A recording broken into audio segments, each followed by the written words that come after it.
ये नहीं हो नालायक बेटा पतो अगला की कुछ ही नहीं हैं बाप बाप इतना के इतना ना तक खाएगा हो सके पूछवे मत करो इतना बढ़िया बढ़िया साइज सब खराब करके रखले हो तो ये ना उजला किया पार्टी से पतो हो भाई ये की ओ माय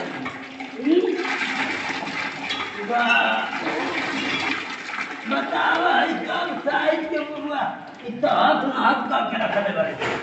जाए पतो तेरा हाथ में माथा जम गया जो हमारे बुढ़िया के साइज में आग लगा के रखले बड़ी सा जहना लड़ाई का एगो बेटा का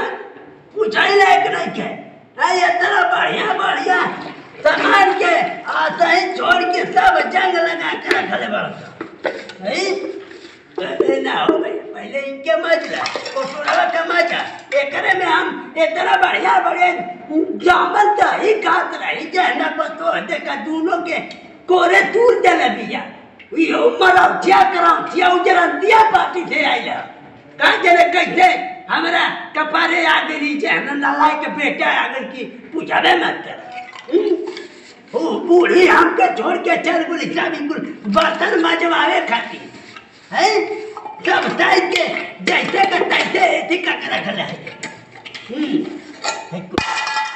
मन कर सके यही गरी सब इतना मार दिन की जंगल सब छोड़ दो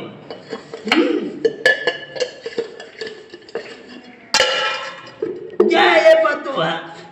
जे ना तू काम करवा दे पूछे मत कर जिंदगी में कब हम कहना ही ना रहे बुढ़िया रहेगा इतना मेहनत रहे तेल चादर घोटा देने पूछो मत कर एगो नालायक बेटा जाओ आज घूम के उड़ेगा दांत मार दिन खेल के बिता के आई आज जब हमारा करे के मत आयो माय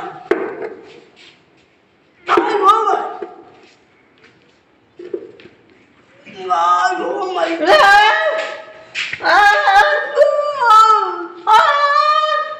इतना भूखा गीत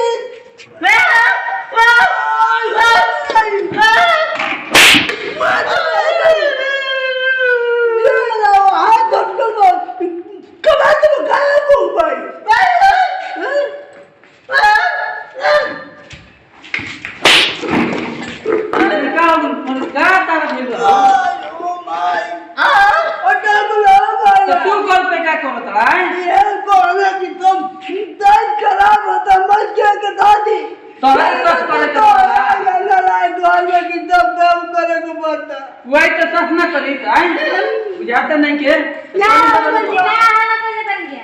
सर ऐसा ना करला हम साथ ना करी ना तू तारा ले तनी सी ऐसे का बोलबा बहुत तो बोल नहीं तो ये कना अब तक वो तो कना कीटा दे कीटा हम धो दी ना हम मोटा वाले घुस घुस तनी कर ये बेअस्त रहे निकाल ली निकाला बाबा निकालो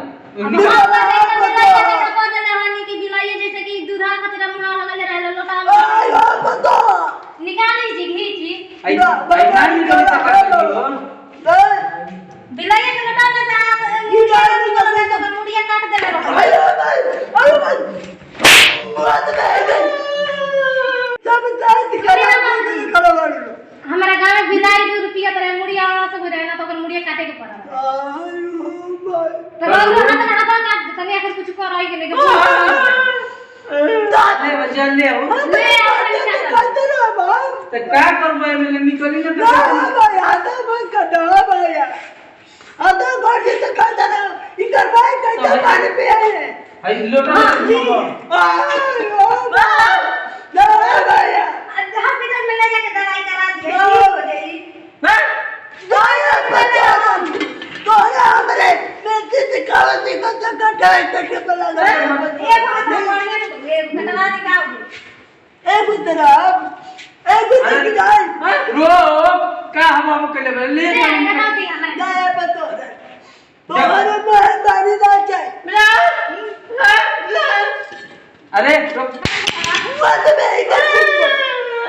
डॉक्टरी में चलो बा हमारा प्रॉब्लम तो ये है कि ओ ये जल्दी निकल ले तो चलो तो डॉक्टरी में चलो चलो डॉक्टरी में लेकिन ढेर पैसा लगी वैसे कटवा दे तभी तो कम नहीं लगी जाए पतो रानी तो ऊपर में जे के किताब पलाने कैले हो का मुड़िए के तई ऊपर दे हाथा में नहीं तो जब से जियो ते रहो आहो बाबू कैसे तो का किया है बा ऐसा ना पुतो दिए बड़ा नु तू को अन्ना तो पर तो ये हो गया तो तो क्या तू तोरा ये बाबू तू है हां देख लो ऐसा ना पुतो खोजल बड़ा नु कहल का कि तोरे में कमी बा ऐसा हाथ कट के कहतिया पैसा कहां से आई निकलवावे तो फिर बताई ना खींच के निकालते हैं तो उसे काट देता नहीं तो डॉक्टरी में चलबा नु हो बेटा डॉक्टर में पैसा लगा के जाए कहां से पैसा आएगा कहां से पैसा आई तो बाबू के अपन हाथ तो अरे बाबू पैसा दिया का नाक के तरीका हो जाइए को हाथवा बाबू वैसे खाना खाई का एगो तोरे बाबू का हाथवा से हम अपन हाथवा के काम चलाए ना सब हाथ तो रहबे करी पर तो पांचवा उंगली कर तोरे भाई ये हमारे ये कमो करे का तो के क्या किया तू भी का खेती कर आई देखा तड़का कहता कि काट दो हैं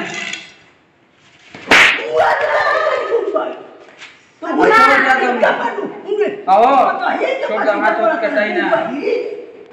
ई डॉक्टरी में निकलवा दिहल जाई हां बाबूजी हमार होना जैसन तैसन तोरो बाबूजी हने तू कहत हाथ काट दो हाथ तो हमार बाबूजी ना हम क्या बताई ना